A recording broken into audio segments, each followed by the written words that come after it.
नमस्कार दोस्तों, मैं राहुल नागपाल और आप देख रहे हैं सोशल मीडिया। हम लोग हैं गाजीपुर बॉर्डर पर और आज 22 मार्च है। कल 23 मार्च है और 23 मार्च कहें तो शहीद भगत सिंह की शहादत दिवस। हमारे साथ एडवोकेट संजय सिंह हैं जो भगत सिंह की विचारधारा को बहुत ज़्यादा फॉलो करते हैं और उनकी कोशिश रहती है कि पूरे देश भर में भगत सिंह की जो विचारधारा है उसको फैलाया जाए।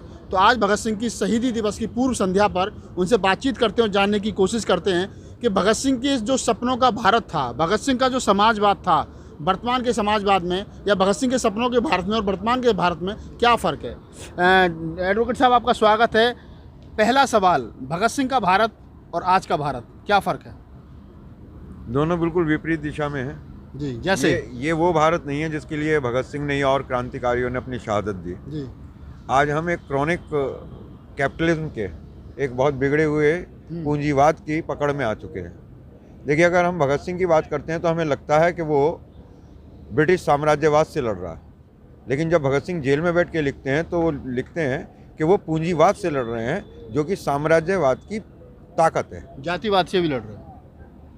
जातिवाद और ये सब चीज़ें तो भारत के संदर्भ में देखी जाती हैं, लेकिन भगत सिंह की जो लड़ाई थी वो पूंजीवाद के विरुद्ध थी।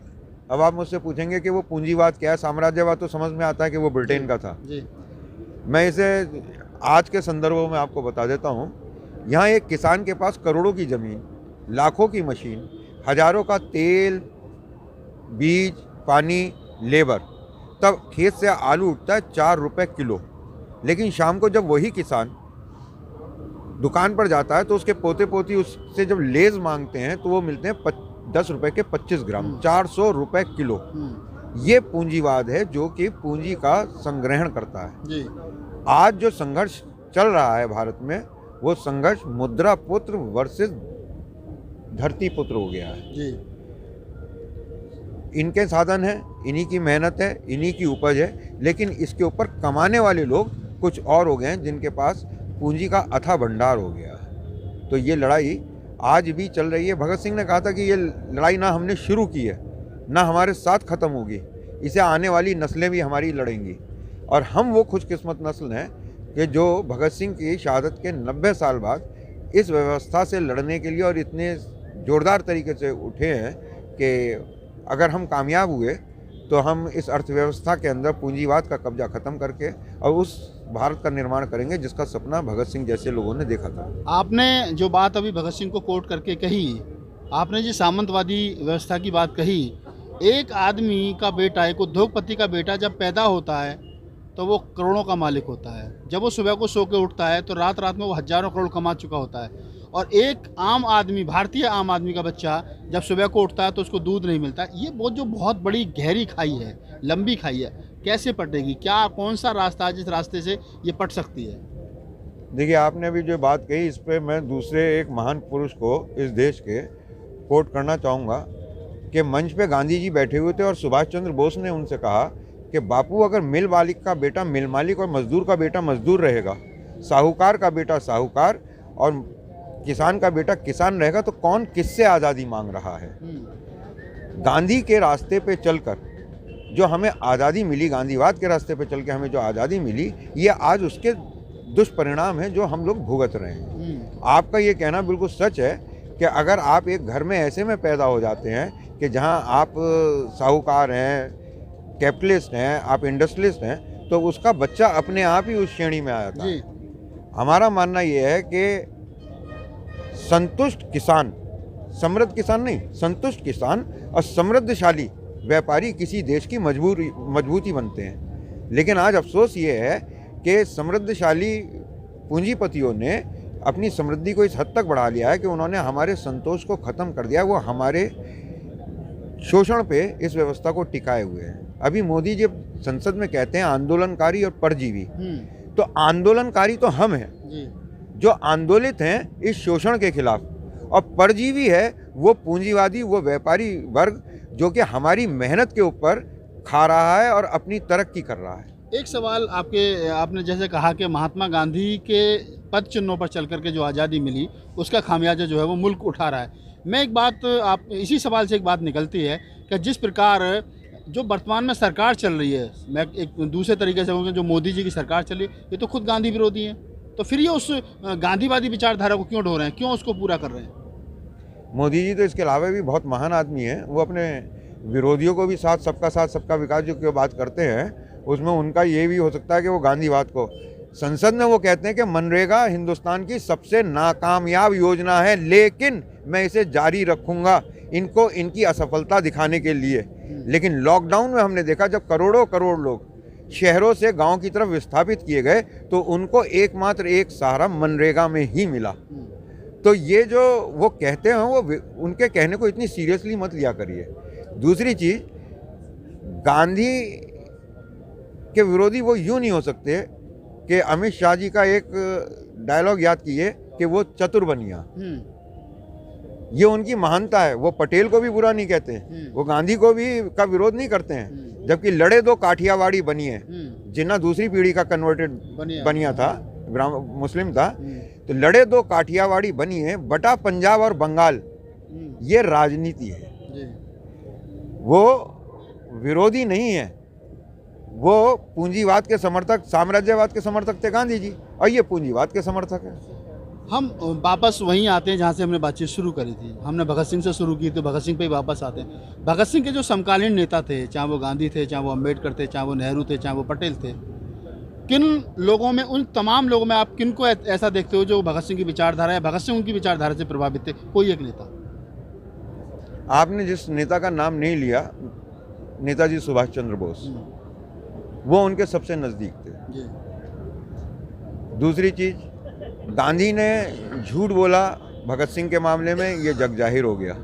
और बाकी जितनी कांग्रेस का आप नाम ले रहे हो, हम इसे कांग्रेस कहने के बजाय गांधी का गुजराती गैंग कहते हैं। तो ये लोग जो हैं ये भगत सिंह के कहीं नज़दीक नहीं हो सकते, चाहे वो पटेल हों, चाहे वो गांधी जी हों, चाहे ये लोग बल्कि आपको सुन के आश्चर्य होगा कि भगत सिंह की फांसी पे सबसे स्ट्रॉन्ग रिएक्शन मोहम्मद अली जिन्ना की थी, जिसे हम आज भारत के बंटवारे का जिम्मेवार मानते हैं, क्योंकि हम राजनीति नहीं जानते। बंटवारे की नींव तो उस दिन पड़ गई थी। आपको मालूम होना चाहिए कि जिन्ना कांग्रेस के बड़े नेता थे। जब गांधी जी आए थे उस वक्त जिन्ना बहुत बड़े नेता थे कांग्रेस के। वो छोड़कर क्यों गए? जब मंच के ऊपर बैठकर रघुपति राघव राजा राम का गान होने लगा, तब जिन्ना पहले आदमी थे जिन्होंने कहा था कि राजनीतिक मंच के ऊपर धार्मिक प्रचार ना कीजिए, इससे देश में बंटवारा हो जाएगा, लोग बटेंगे, हमारी ताकत कमजोर पड़ेगी। सूर्य पत्रिका उस समय की एक बहुत बड़ी पत्रिका थी, आपने उसके बारे में पढ़ा होगा। उसमें भगत सिंह जो लिखते हैं, भगत सिंह का जो लेख छपे बाद में, भगत सिंह के नारायण के बाद में, भगत सिंह लिखते हैं कि इस देश के अंदर अगर मैं फांसी से बचा और फांसी से छूट करके बाहर आया तो डॉक्टर अम्बेडकर की जो विचारधारा, समतावादी विचारधारा है, मैं उनके साथ मिलकर के काम करना चाहूँगा। आपने अभी सुभाष चंद्र बोस का नाम लिया और तमाम नेताओं का नाम लिया ऐसा। और जब भगत सिंह की फांसी होती है तो डॉक्टर अम्बेडकर उसी में एक लेटर लिख करके कहते हैं कि आज देश को इससे बड़ा दुर्भाग्य नहीं हो सकता कि हम एक ऐसे नौजवान को खोने जा रहे हैं जिसकी ज़रूरत थी। डॉक्टर अम्बेडकर समतावाद के मूल विचारक नहीं हैं भारत के जी। ये जो वो समता का लेके आए हैं, आपने देखा होगा कि डॉक्टर अम्बेडकर की ज़्यादातर ज़िंदगी इंग्लैंड में और अमेरिका में पढ़ने में गुजरी है। सन 1931 में भगत सिंह को फांसी हो गई है, 1931 में। और तब तक अम्बेडकर उस स्टेज में नहीं पहुंचे थे जहां के उनका, तो जो ये विचार भी छप रहे हैं। 20 मार्च 1927 को पहला डॉक्टर अम्बेडकर ने पानी का आंदोलन देश के अंदर किया था। 25 दिसंबर 1927 को उन्होंने मनुस्मृति दहन किया था। और भारत के ही नेताओं के अनुसार डॉक्टर अम्बेडकर 1919 में स्थापित हो चुके थे राजनीति में। आप कह रहे हो कि 1931 तक डॉक्टर अम्बेडकर स्थापित तो गांधी स्थापित हो रहे हैं। 1916 में डॉक्टर अम्बेडकर ने पहला लेटर लिखा था और 1919 में, इसलिए डॉक्टर अम्बेडकर से महात्मा गांधी राजनीति में जूनियर थे। और आप जो स्थापित होने की बात कर रहे हैं, तो आपको यकीन नहीं आएगा कि डॉक्टर अम्बेडकर आज़ादी के बाद अपने जीवन में स्थापित नहीं हो पाए। वो उनका स्थापना तो वो जो मुख्य धारा में आए हैं वो अब आए हैं, लेकिन उनका जो समता का विचार था, क्योंकि उन्होंने शोषण झेला था, तो वो जो अपना समता की बात कर रहे थे वो उनके अपने अनुभव से होके आ रहा था, जो उन्होंने विदेशों से भी लिया शिक्षा के दौरान जी। लेकिन जो भगत सिंह की विचारधारा थी, उससे उनका विचारधारा सिर्फ इतनी भर थी कि दोनों समानता चाह रहे हैं जी। लेकिन दोनों के रास्ते बिल्कुल विपरीत थे। भगत सिंह या भगत सिंह के मानने वाले गांधी के रास्ते पे कभी नहीं चले। और डॉक्टर अंबेडकर कांग्रेस के साथ बहुत दूर तक बहे, उनका फाड़ नहीं हुआ, वो अलग नहीं गए। तो डॉक्टर अंबेडकर तो अपनी राजनीतिक, अपनी सामाजिक जिम्मेवारियों को निभाते हुए बहुत दूर तक निकल गए कांग्रेस के साथ, लेकिन भगत सिंह ने तो एक कदम भी कभी नहीं बढ़ाया कांग्रेस की तरफ। नहीं, फिर भी भगत सिंह की जो स्टार्टिंग अगर हम देखें तो वो तो गांधी के साथ ही हुई है भाई। अगर हम नमक जो दांडी यात्रा हुई है उसमें भगत सिंह और महात्मा गांधी साथ में थे। भगत सिंह दांडी यात्रा में गांधी जी के साथ थे और उन्होंने जो है फिर ये वाला रास्ता अपना लिया कि वो क्रांति के रास्ते पे चले गए, बम के रास्ते पे चले गए जी। एक कदम भी गांधी के साथ कहीं नहीं चले शहीद आजम भगत सिंह, एक, क्योंकि उनकी प्रेरणा के स्रोत थे वो क्रांतिकारी गदर पार्टी के। उनके घर की अपनी एक परंपरा थी, उनके चाचा अजीत सिंह एक बहुत एस्टेब्लिश क्रांतिकारी थे जी। भगत सिंह को बाद में ओढ़ने और उसके साथ चलने के लिए बहुत से लोगों ने, गांधी ने भी एक समय पे भगत सिंह का विरोध छोड़ दिया था। जिस वक्त गांधी जी कराची अधिवेशन के लिए जा रहे थे और हिंदुस्तान के एकमात्र एक नेता बन चुके थे, तब भगत सिंह की फांसी के समय पे इसी दिल्ली के स्टेशन पे ट्रेन के डिब्बे में से गांधी जी को उतरने नहीं दिया गया था। गांधी गो बैक, गांधी मुर्दाबाद जूते तक दिखाए गए थे। तो दोनों के रास्ते, दोनों की प्रवृत्ति बिल्कुल अलग है, दोनों की विचारधारा बिल्कुल अलग है और रास्ते भी बिल्कुल अलग हैं। तो इसलिए ये कहना, अब मैं आखिरी सवाल करता हूँ, भगत सिंह के सपनों का भारत कैसे बनेगा? संघर्ष से, कुर्बानी से। अब तो संविधान है, मुल्क आजाद है, तो संघर्ष किनके खिलाफ करेंगे? संविधान का क्या हाल हो रहा है, आपको कुछ अंदाजा है? आपका कल्याणकारी संविधान, वेलफेयर स्टेट का संविधान आज कैपिटलिस्ट के हाथ में चला गया है। इसके लिए हम मात्र और मात्र इनको ही दोष नहीं देते कि साहब मोदी जी ने ऐसा किया है। यकीन मानिए कि आज मोदी जी वो सारे काम कर रहे हैं जिसका पेपर वर्क 10 साल में रह के सरदार मनमोहन सिंह ने किया है। सरदार जी पूरे 10 साल नहीं बोले, लेकिन एक बार उन्होंने ऐसा वक्तव्य दिया जिसे हमने सुना नहीं, हमें सुनने की आदत नहीं है। उन्होंने कहा हमने अपनी बोगी अमेरिकन इंजन में जोड़ दी है। कॉम्पेटिबिलिटी दो सिस्टम्स की बनाने के लिए, और हमारी गैर राजनीतिक सोच ये है कि जब सरदार मनमोहन सिंह के ऊपर फिल्म बनती है तो उसका नाम रखा जाता है द एक्सीडेंटल प्राइम मिनिस्टर, जो दुर्घटनावश बन गया हो। जबकि हकीकत यह है कि अगर सरदार मनमोहन सिंह के कैरियर को आप देखेंगे तो पता चलेगा वो एक एक सीढ़ी चढ़ते हुए प्रधानमंत्री के पद तक पहुंचे हैं और 10 साल में उन्होंने कोई काम नहीं किया सिवाय इसके कि वेस्टर्न कैपिटलिस्ट सिस्टम के साथ हमारे सिस्टम को कॉम्पेटेबल बनाया।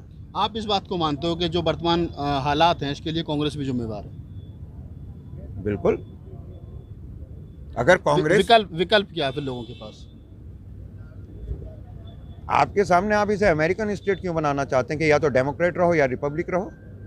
आपके पास क्षेत्रीय दल भी है। हाँ, तो मैं पूछ रहा हूँ ना कि विकल्प क्या है? आपके पास क्षेत्रीय दल भी है, आप क्षेत्रीय दलों की तरफ जा सकते हैं।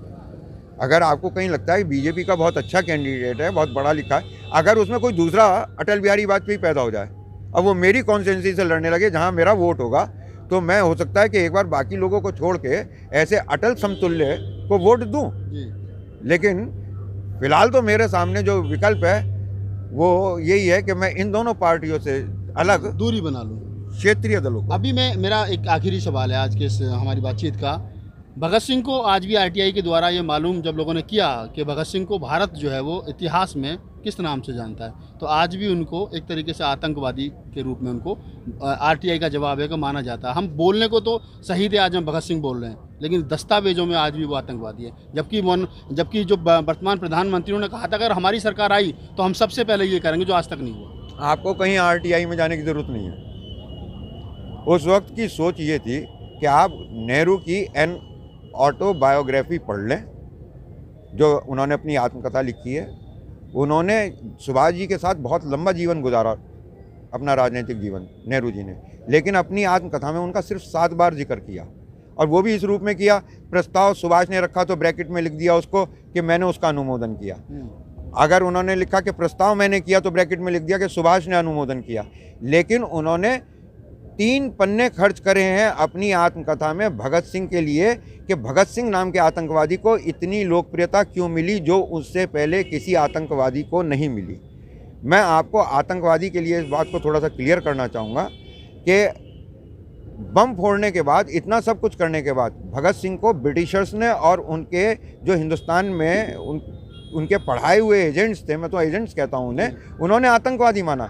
लेकिन ब्रिटिशर्स अपने दुश्मनों की भी रैंकिंग करते थे।